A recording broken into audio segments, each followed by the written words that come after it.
Good day everyone, I am Mary G. Buslon. So we are from Group 7, the Chapter 7, Ecological and Sustainability, but we focus on the climate and biodiversity. First, let me discuss the meaning of environmental science to understand what is it.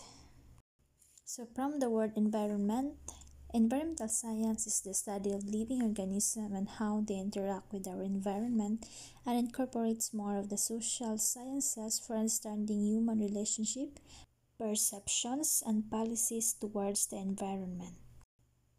Why it is important to study environmental science?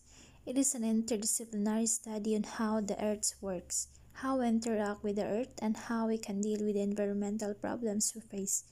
Because environmental issues affect every part of our life. The concept, information, issue discussed in this book and the course you're taking up will be useful to you know and throughout your life. Environmental science deals with a wide range of issues including climate change, conservation, biodiversity, water quality, soil and groundwater contamination, natural resources, waste management, development, disaster reduction, and various pollutions. So this is the part of the environmental science, but we focus on the climate and biodiversity. Different climates support different life forms. Why is one area of the Earth's land surface a desert, another a grassland, and another a forest? Why do rivers flow in some areas but not in others? The answers lie largely in differences in climate, the general pattern of atmospheric condition in a given region over periods ranging from 30 years to thousands of years. Ecological surveys we call climate play a major role in determining what kinds of life can live where. To understand more what climate is, it is defined as the various atmospheric conditions which include rainfall, temperature, wind, humidity, and other meteorological elements in a region over a long period. Biodiversity means the variety of life in the world in a particular habitat or ecosystem. It is the most complex feature of our planet, and it is the most vital. Without biodiversity, there is no future for humanity. It says by the Prof. David MacDonald at Oxford University. What factors influence climate? Key factors determining an area's climate are incoming solar energy, the Earth's rotation, global patterns of air and water movement, gases in the atmosphere, and the Earth's surface features. The Earth has many different climates.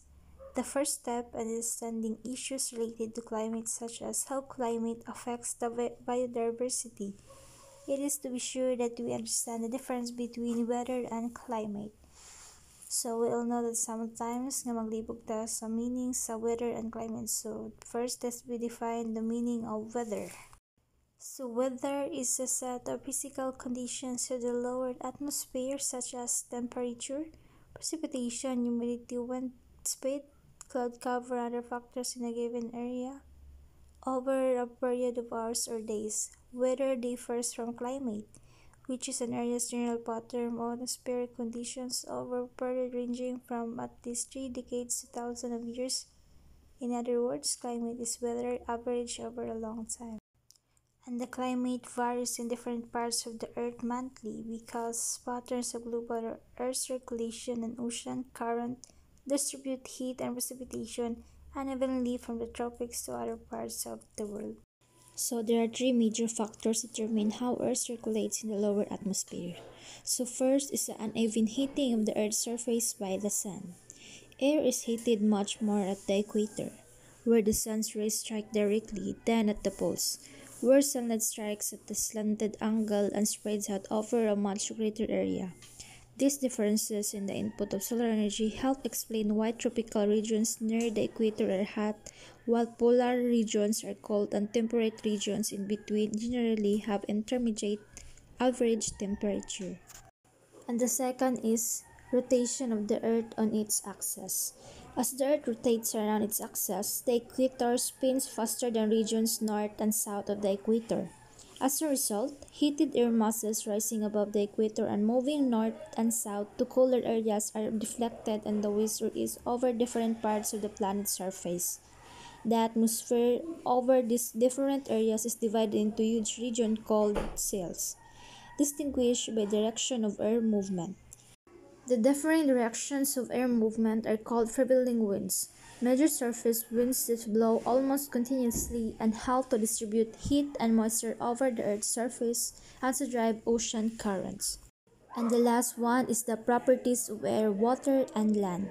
Heat from the sun evaporates ocean water and transfers heat from the oceans to the atmosphere, especially near the hot equator. This evaporation of water creates giant cyclical convection cells that circulate air, heat, and moisture both vertically and from place to place in the atmosphere. So kanatong map nga nakita is the general map of the Earth's current climate zone, showing the major ocean currents and upwelling areas, where currents bring nutrients from the ocean bottom to the surface. And we can see the map, the different legend and with color. So the white is the polar or the ice, the orange is the warm temperate, the blue is the subarctic or snow, the yellow is the dry, the green is the cold temperate, then the yellow green is the tropical, then the violet is the highland, then the sky blue is the major upwelling zone, so the warm ocean current is the arrow to the left, and the cold ocean current is arrow to the left, and then the curve is the river. So based on the map, what is the general type of climate where we live? So we live in the tropical climate, which is the yellow-green.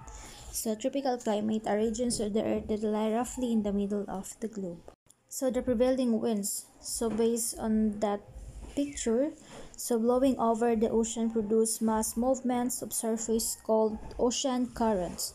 Driven by prevailing winds and the earth rotation, the earth major ocean currents redistribute heat from the sun, thereby influencing climate and vegetation, especially near coastal areas. This heat and differences in water density, mass per unit volume, create warm and cold ocean currents. Prevailing winds and regularly shape continents interrupt these currents and cause them to flow in the roughly circular patterns between the continents, clockwise in the northern hemisphere and counterclockwise in the southern hemisphere. The water also moves vertical in the oceans as denser water sinks while less dense water rises. These vertical currents become connected in a loop, which helps to transport heat from the deep ocean and between the poles and the tropics. And the ocean and the atmosphere are strongly linked in two ways. Ocean currents are affected by winds in the atmosphere, and the heat from the ocean affects atmospheric circulation. One example of the interaction between the ocean and the atmosphere is the El Niño, Southern Oscillation or ENSO. The greenhouse gases warm the lower atmosphere. So small amounts of several gases in the atmosphere, including water vapor, carbon dioxide, methane, and nitrous oxide, absorb and release heat from the warms the atmosphere, thus playing a role in determining the Earth's average temperature and its climate. So these greenhouse gases allow mostly visible light and some infrared radiation and ultraviolet radiation from the sun to pass through the atmosphere. The Earth's surface absorbs much of the solar energy and transforms it to longer wavelength infrared radiation or heat, which flows into the lower atmosphere. So this natural warming effect on the troposphere is called the natural greenhouse effect. So what is greenhouse effect? Greenhouse effect is a process that occurs when energy from a planet host star goes from the planet atmosphere that heats the planet's surface. But greenhouse gases in the atmosphere prevent some of the heat from returning directly to the space, resulting in a warmer planet. Without this natural heating effect, the Earth would be a cold and mostly lifeless planet.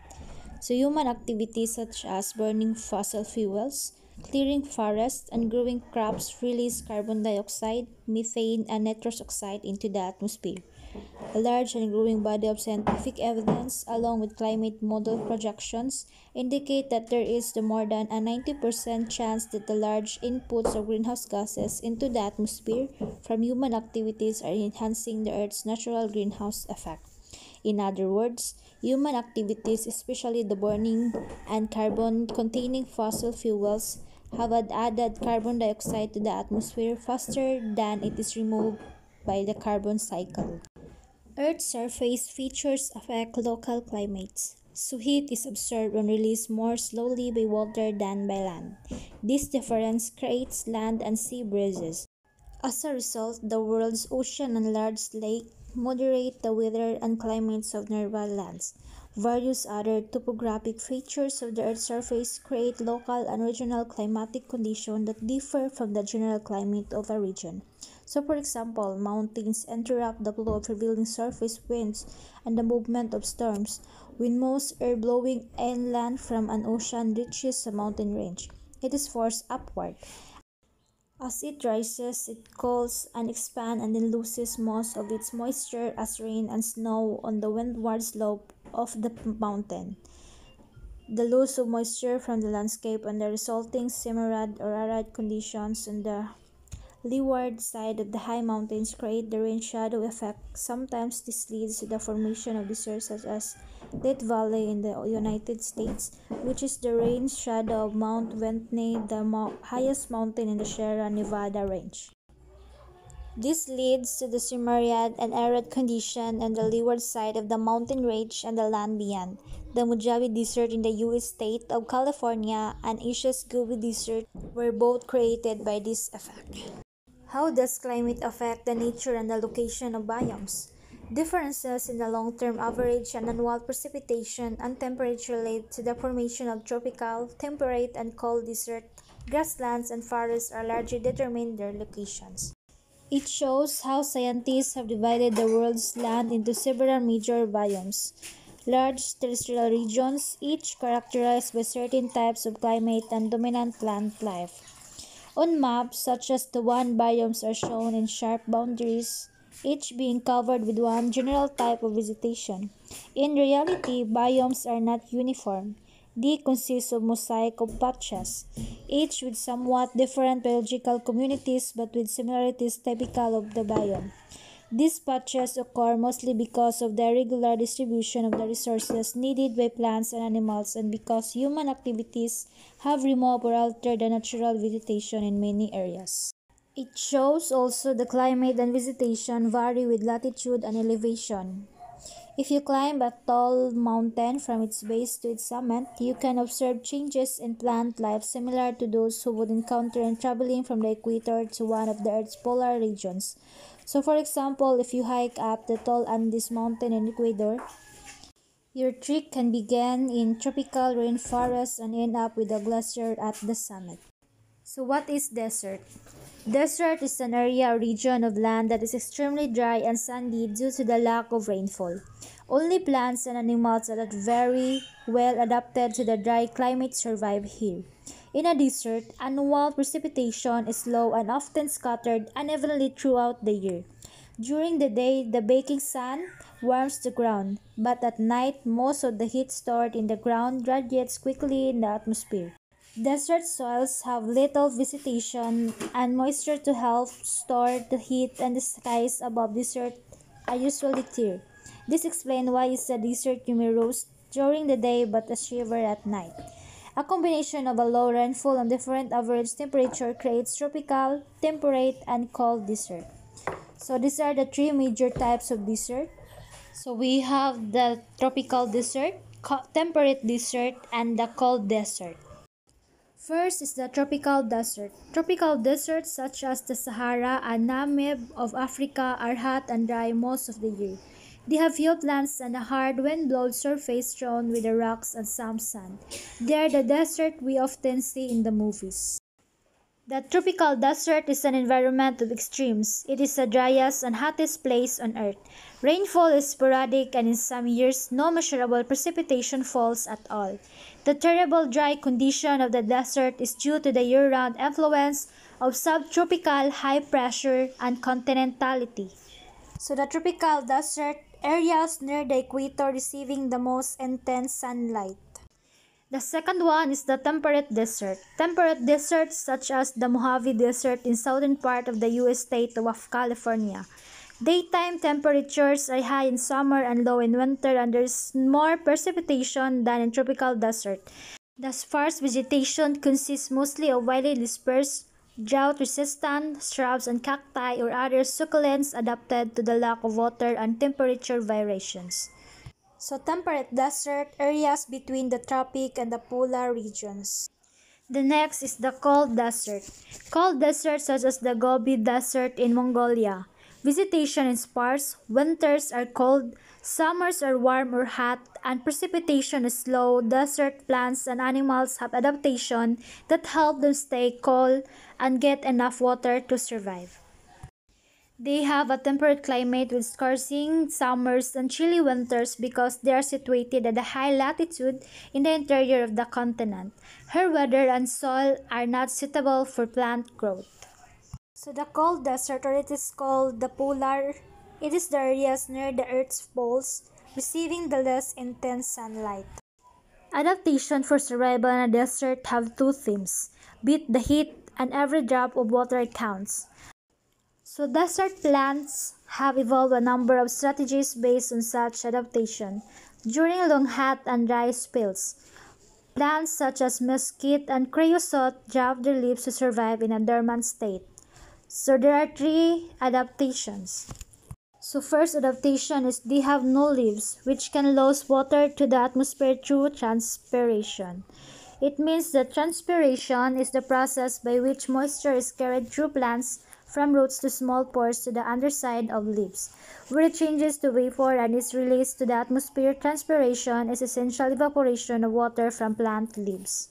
The second one is they store water and synthesize food in their expandable or fleishy tissue. Last is they reduce water loss by opening their pores to take up carbon dioxide only at night. Desert ecosystems are fragile.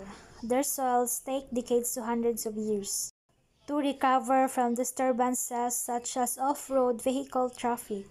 This is because deserts have slow plant growth, low species diversity, slow nutrient cycling due to low bacterial activity in the soils, and very little water. Good day everyone, I am Maria Eileen Musu and this will be the continuation of the report. So what is grasslands? Grasslands comprise one of Earth's dominant biomes, accounting for up to 40% of its terrestrial area. The fundamental components of grassland habitats are grasses and grass-like plants, but diverse assemblages of other plant life forms and diverse animal communities also contribute to grassland biodiversity. Grasslands occur mostly in the interiors of continents in areas too moist for deserts and too dry for forests. Grasslands persist because of a combination of seasonal drought, grazing by large herbivores, and occasional fires, all of which keep large numbers of shrubs and trees from growing. So there are three types of grasslands, which are the tropical grassland, temperate grassland, and cold grassland. So tropical grassland is also called a savanna. Contains widely scattered clumps of trees such as acacia, which are covered with thorns that keep some herbivores away. This biome usually has warm temperatures year-round and alternating dry and wet season. Tropical savannas in East Africa are home of grazing, grass and herb eating, gazelles, zebras, giraffes, and antelopes, their predators such as lions, hyenas, and humans. Herds of these animals migrate to find water and food in response to seasonal and year-to-year variations to rainfall and food availability. Savanna plants, like those in deserts, are adapted to survive drought and extreme heat. Many have deep roots that can tap into groundwater. As an example of differing niches, some large herbivores have evolved specialized eating habits that minimize competition among species for the vegetation found in savanna. Giraffes eat leaves and shoots from the top of trees, elephants eat leaves and branches farther down, wild beasts prefer short grasses, and zebras graze on longer grasses and stems. Temperate grassland. In temperate grassland, winters can be bitterly cold, summers are hot and dry, and annual precipitation is fairly sparse and falls unevenly through the year, because the above ground parts of the grasses die and decompose each year. Organic matter accumulate to produce a deep, fertile soil. This soil is held in place by a thick network of intertwined roots of drought-tolerant grasses. Unless the topsoil is plowed up, which exposes it to be blown away by high winds found in these biomes. The natural grasses are also adapted to forests that burn the plant's parts above the ground but do not harm the roots, from which new grasses can grow. There are two types of temperature grasslands. These are the short grass prairies and tall grass prairies, which get more rain of the Midwestern and Western United States and Canada. Many of the world's natural temperature grasslands have been converted to farmland because their fertile soils are useful for growing crops and grazing cattle. Cold grassland. During most of the year, these treeless plains are bitterly cold, swept by frigid winds and covered with ice and snow. Winters are long and dark, and scant precipitation falls mostly as snow. Under the snow, this biome is carpeted with a thick, spongy mat of low-growing plants, primarily grasses, mosses, lichens, and dwarf shrubs. Trees or tall plants cannot survive in the cold and windy tundra because they would lose too much of their heat. One outcome of this extreme cold is the formation of permafrost, underground soil in which captured water stays frozen for more than 2 consecutive years. During the brief summer, the permafrost layer keeps melted snow and ice from soaking in the ground. As a consequence, many shallow lakes, marshes, bogs, ponds, and other seasonal wetlands form when snow and frozen surface soil melt on the waterlogged tundra. Hordes of mosquitoes, black flies, and other insects thrive in these shallow surface pools. They serve as food for large colonies of migratory birds, especially the waterfowl, that return from the south to nest and breed in the bogs and ponds. Animals in this biome survive the intense winter cold through adaptations such as thick coats of fur, Arctic wolf, Arctic fox, and musk oxen, and feathers, snowy owl, and living underground Arctic lemming. In the summer, caribou migrate to the tundra to graze on its vegetation. An increase in the average temperature over the Arctic is causing some of the permafrost in parts of Canada, Alaska, China, Russia, and Mongolia to melt.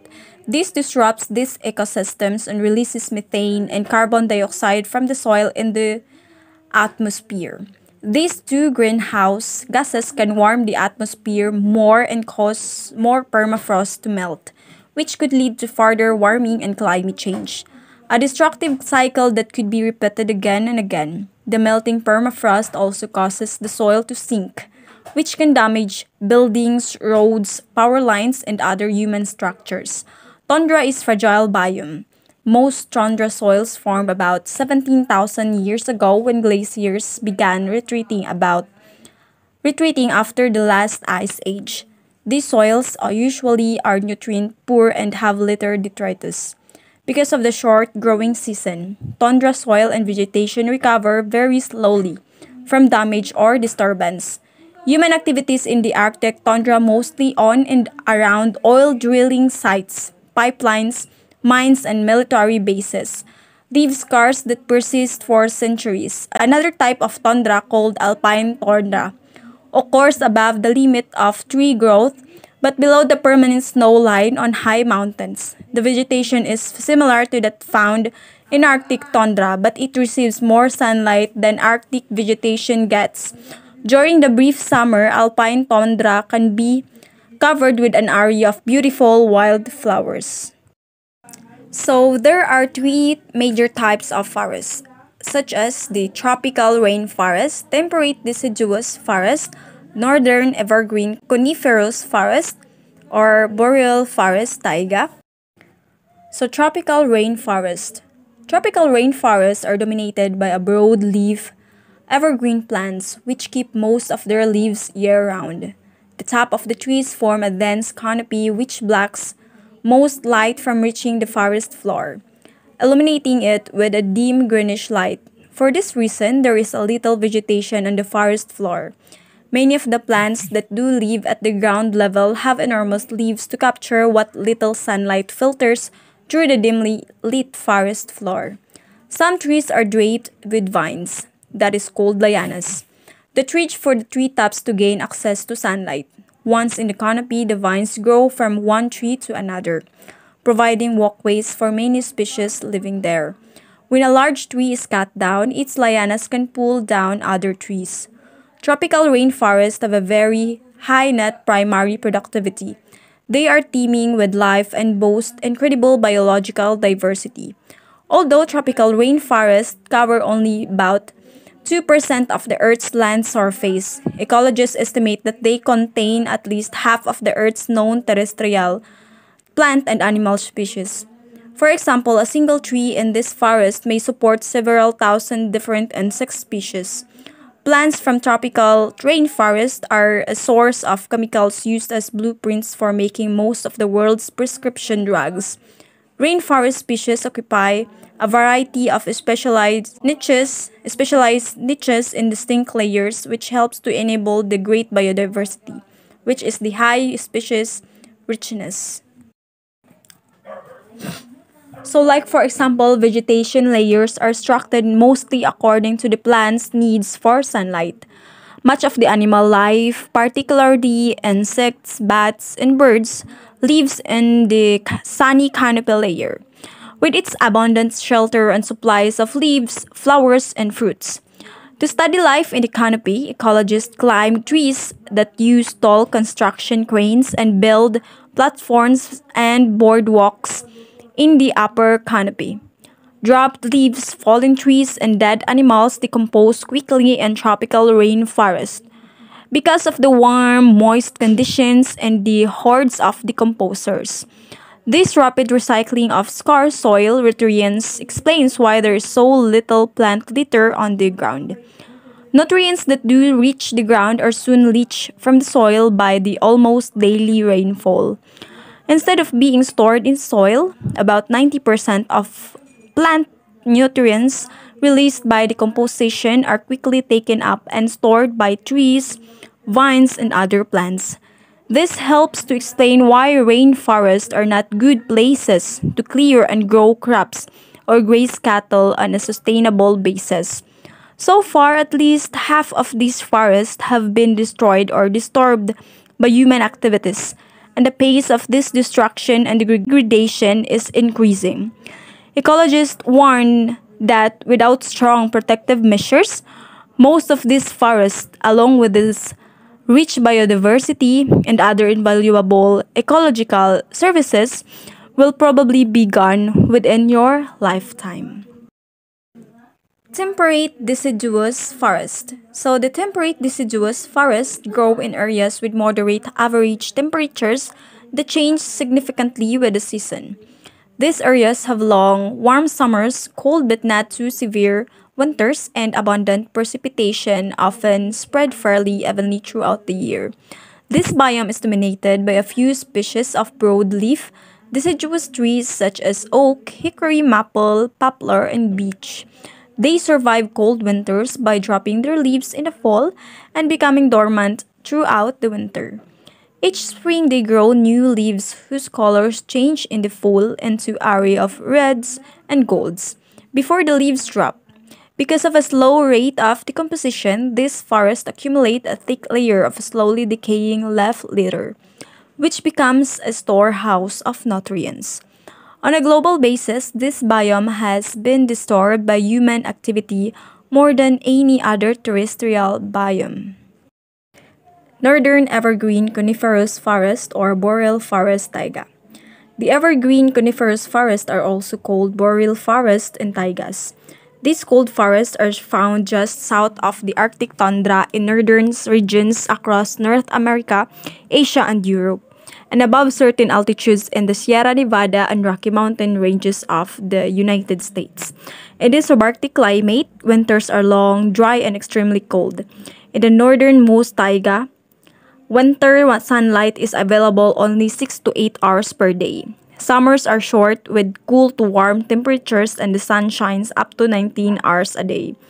Most boreal forests are dominated by a few species of coniferous, evergreen trees such as spruce, fir, cedar, hemlock, and pine that keep most of their narrow pointed leaves year round.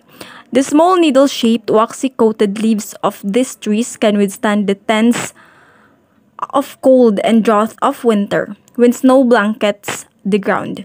Such trees are ready to take advantage of the brief summers because they need to take time to grow new needles.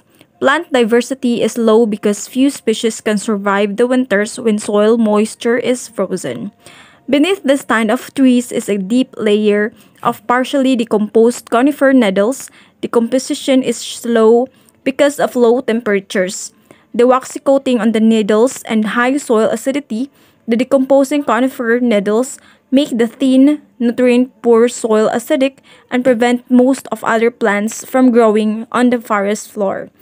These biomes contain a variety of wildlife. Year-round, residents include bears, wolves, moose, lynx, and many burrowing rodent species. Caribou spend their winter in taiga and the summer in Arctic tundra.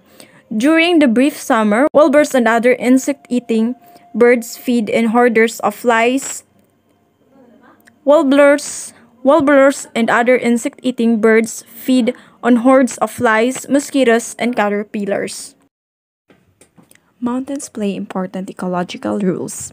Some of the world's most spectacular environments are high on mountains, steep or highlands which cover about one-fourth of the Earth's land surface.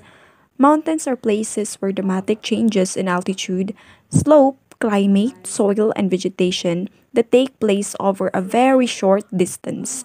About 1.2 billion people, which is 18% of the world's population, live in mountain ranges of their foothills. And 4 billion people, which is 59% of the world's population, depend on mountain systems for all or some of their water. Because of the steep slopes, mountain soils are easily eroded when the vegetation holding them in place that is removed by natural disturbances such as landslides and avalanche or human activities such as timber cutting and agriculture. Many freestanding mountains are islands of biodiversity that is surrounded by a sea or lower elevation landscapes transformed by human activities. Mountains play important ecological roles. They contain the majority of the world's forests, which are habitats for much of the planet's terrestrial biodiversity. They often are habitats for endemic species found nowhere else on Earth.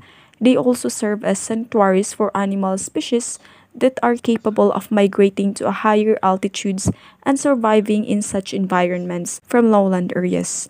Some scientists are projecting the disappearance of most of the world's mountaintop glaciers during this century as a result of projected climate change.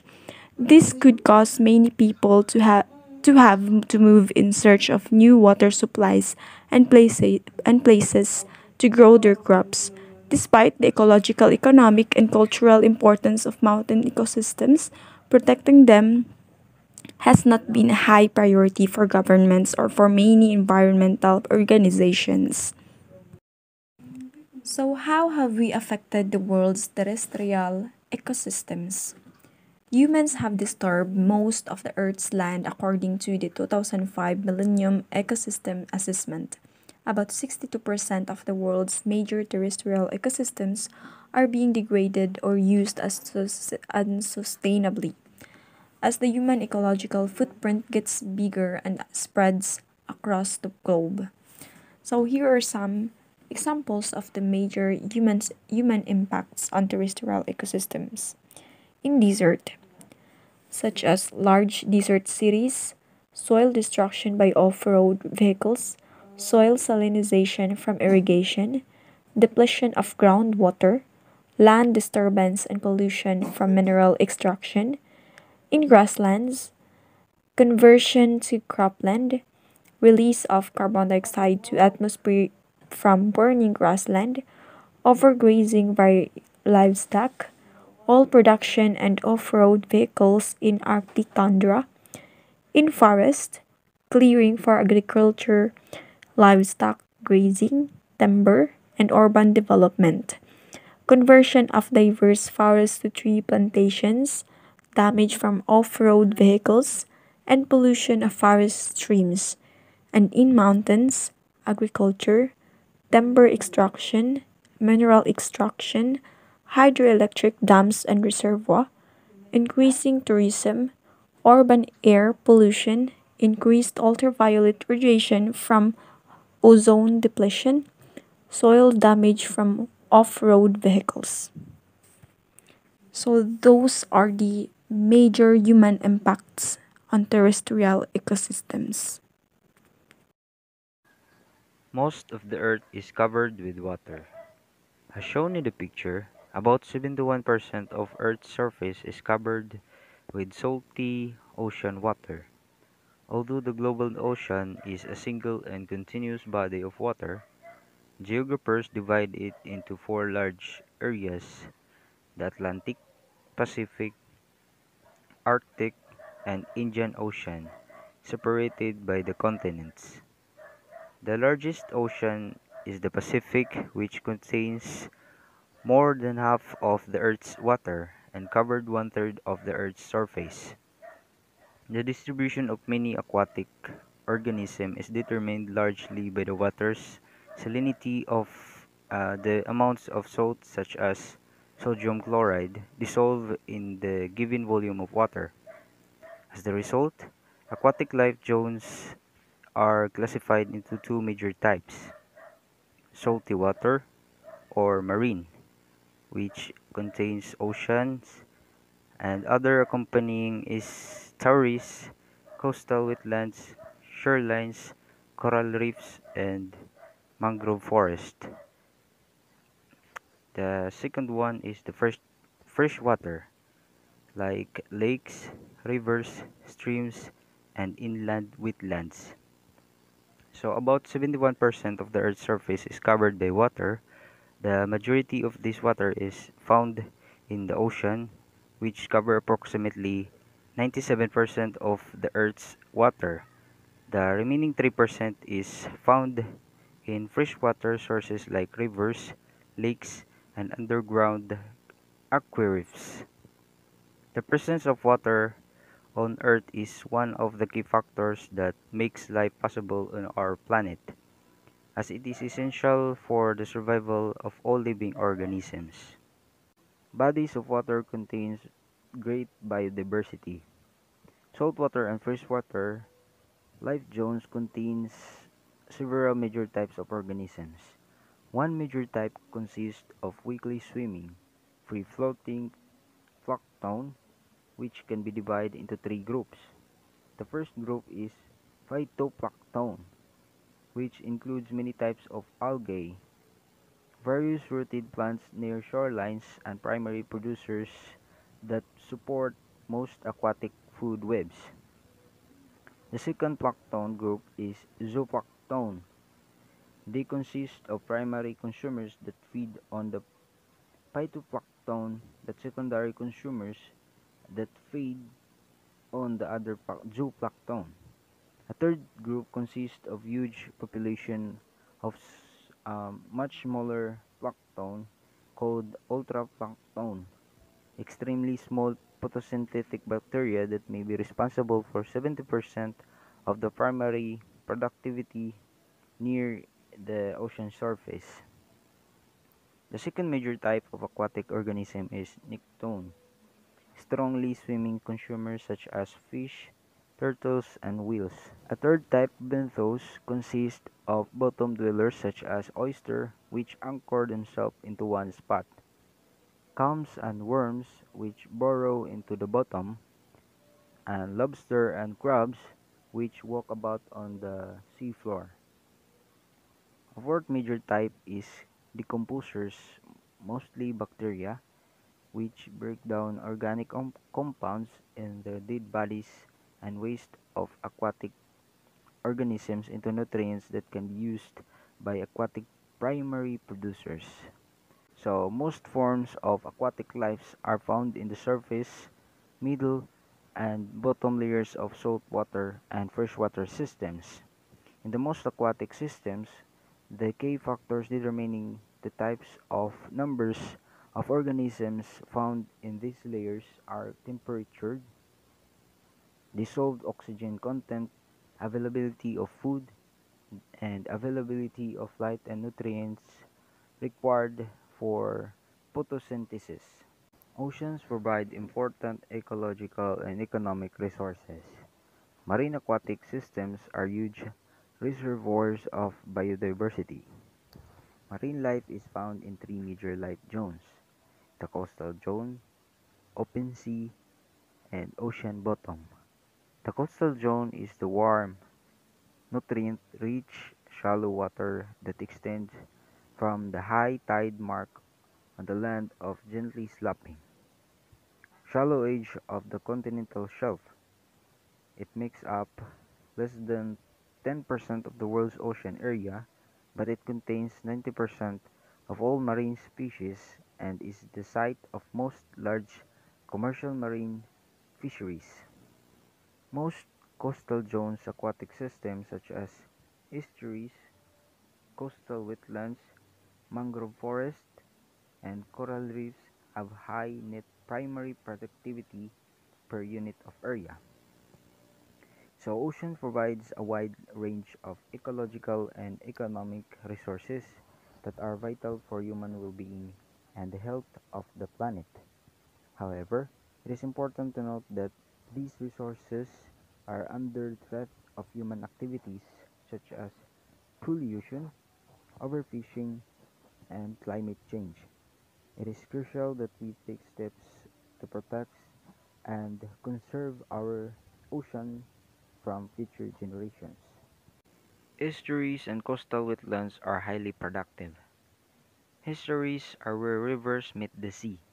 They are partially enclosed bodies of water where seawater mixes with fresh water, as well as the nutrients of pollutants from streams and runoff from the land. Estuaries and their associated coastal wetlands, coastal lands, areas covered with water all or part of the year include river mouths, inlets, bays, and salt marshes in temperate zones, and mangrove forests in tropical zones. So overall, estuaries and coastal wetlands are critically important ecosystems that support a wide range of biodiversity and provide important ecological services such as nutrient cycling, carbon storage, and erosion control. Open sea and the ocean floor host a variety of species that sharp increase in depth at the edge of the continental shelf separates the coastal zones from the vast volume of ocean called the open sea. Primarily on the basis of the penetration of sunlight, the deep blue sea is divided into three vertical zones. But temperature also changes with depth and can be used to define zone that help to determine species diversity in these layers. The hypotic zone is the brightly lit upper zone where drifting phytoplankton carry out about 30% of the world's photosynthetic activity. The bathyal zone is the middle zone, which gets little sunlight and therefore does not contain photosynthesizing producers.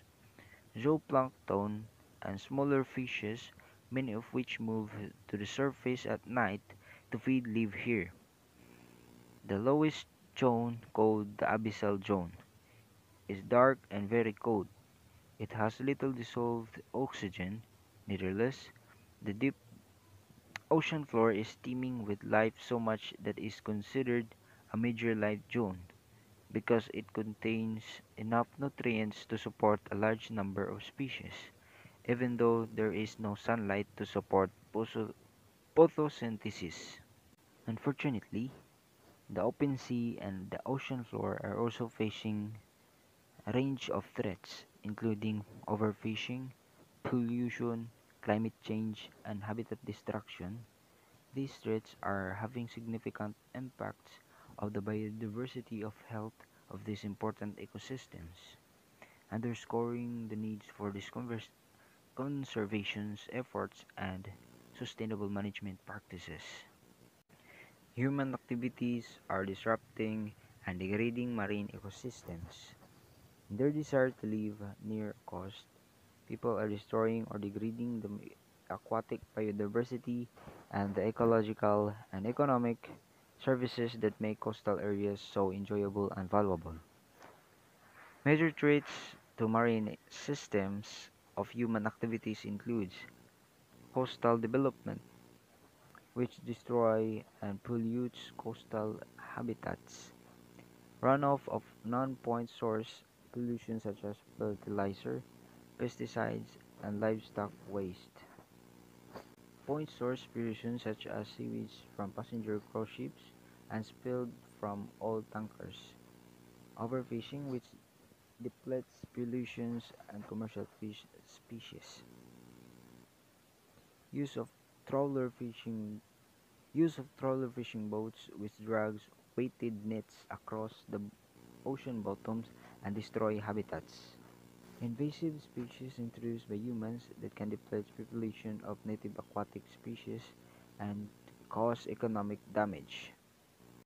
To address this issue, it is important to adopt sustainable management practices and conservation efforts that protect and restore marine ecosystem. This can include measures such as marine protected areas, sustainable fishing practices, and reducing populations and greenhouse gas emissions. By taking action to protect marine ecosystems, we can ensure that they continue to provide important ecological services and support human well-being for generations to come. Water stands in some freshwater systems and flow in others. Freshwater life zones include standing bodies of freshwater such as lakes, ponds, and inland wetlands, and flowing systems such as streams and rivers. Although these freshwater systems cover less than 2.2% of Earth's surface, they provide a number of important ecological and economic services. Lakes are large natural bodies of standing freshwater formed when precipitation, runoff, streams, and rivers and groundwater seepage fill depressions in the Earth's surface. Causes of such depressions include glaciation, displacement of the Earth's crust, and volcanic activity. Freshwater streams and rivers carry out from the mountains to the oceans. Precipitation that does not sink into the ground or evaporate is surface water. It becomes runoff when it flows into streams. A watershed or drainage basin is land area that delivers runoff, sediment, and dissolved substance to a stream. Small streams join to form rivers, and river flow downhill to the ocean. In many areas, streams begin in mountainous or hilly areas, which collect and release water falling to the earth's surface as rain or as snow that melts during warm season. A downward flow of surface water and groundwater from mountain highlands to the sea. Freshwater inland wetlands are vital sponges. Inland wetlands are lands covered with freshwater all or part of the time, including lakes, reservoirs, and streams, and located away from coastal areas. They include marshes dominated by grasses and reeds with few trees, swamps dominated by trees and shrubs, a prairie, potholes, depressions carved out by ancient glaciers. Other examples are floodplains, which receive excess water during heavy rains and floods, and wet Arctic tundra in summer. Some wetlands are huge, others are small.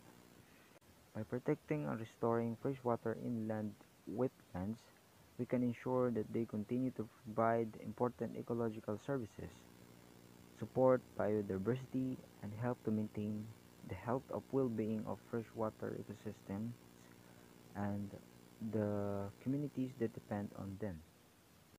Human activities are disrupting and degrading freshwater systems. Human activities are disrupting and degrading many of the ecological and economic services provided by freshwater rivers, lakes, and wetlands in four major ways. First, dams and canals fragment about 30% of the world's 237 large rivers. They alter to destroy terrestrial and aquatic wildlife habitats along rivers in coastal deltas and estuaries by reducing water flow and increasing damage from coastal storms. Second, flood control levees and dikes built along rivers disconnect the river from the floodplains, destroy aquatic habitats, and alter to reduce the function of nearby wetlands. Third, cities and farmlands add pollutants to excess plant nutrients to nearby streams, rivers, and lakes. These nutrients often cause explosions of populations of algae and cyanobacteria which deplete the lake dissolved oxygen. Fishes and other species may then die off, which causes a major loss in the biodiversity. Fourth, many inland wetlands have been drained or filled to grow crops or have been covered with concrete asphalt and buildings. More than half of inland wetlands estimated to have existed in the continental United States during the 1600s no longer exist. So it is essential that we take action to mitigate the effects of climate change and protect biodiversity. This includes conserving and restoring habitats and implementing sustainable land use practices. Additionally, it is important to promote education and awareness about the interconnectedness of climate change and biodiversity, and the need of, for urgent action to protect the planet's ecosystems and the species that depend on them. And that's the end of our report. Thank you.